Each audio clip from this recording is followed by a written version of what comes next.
कांग्रेस नेता नाना पटोले लगातार राज्य की महायुति सरकार पर हमलेवार हैं।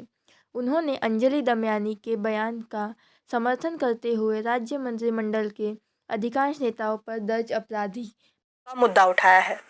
आमची सुरुवातीपासून एकच प्रतिक्रिया याच्यावर आहे की महाराष्ट्राच्या मंत्रिमंडळामध्ये 65% भ्रष्टाचारी, ज्यांच्यावर खुनाचे आरोप आहेत, ज्यांच्यावर रेपचे आरोप आहेत, असे अनेक मंत्री आहेत।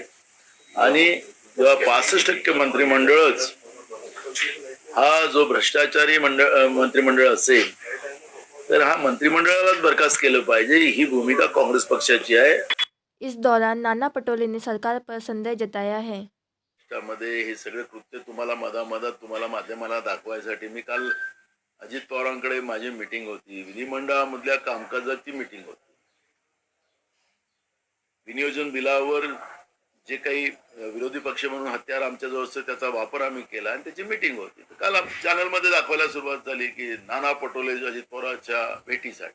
मला भेट काय करायची त्यांची? त्यांचा रोज तर भेट तुमच्या दूरदर्शनवर होतेच। आम्हाला काय भांडणं चालली आहे, काय परिस्थिती आहे, मंत्रालयातल्या घडामोडी आम्हाला रोज कळतात। सेक्रेटरी लोक कसे वागतात, यांची गंमत कशी बघतात, ते सगळ्या गोष्टी माहिती आहे। एक मंत्री सांगतो की त्याच्याकडे जायचं नाही, सेक्रेटरीला सांगतो, दुसरा म्हणतो की त्याच्याकडे जायचं नाही। इथं सेक्रेटरी लोकांचे पण फार 3-13 झालेले आहेत। अशी परिस्थिती त्या ठिकाणी आहे। आम्ही तर लवकर वाट पाहतोय, नवीन अध्यक्ष लवकर व्हावा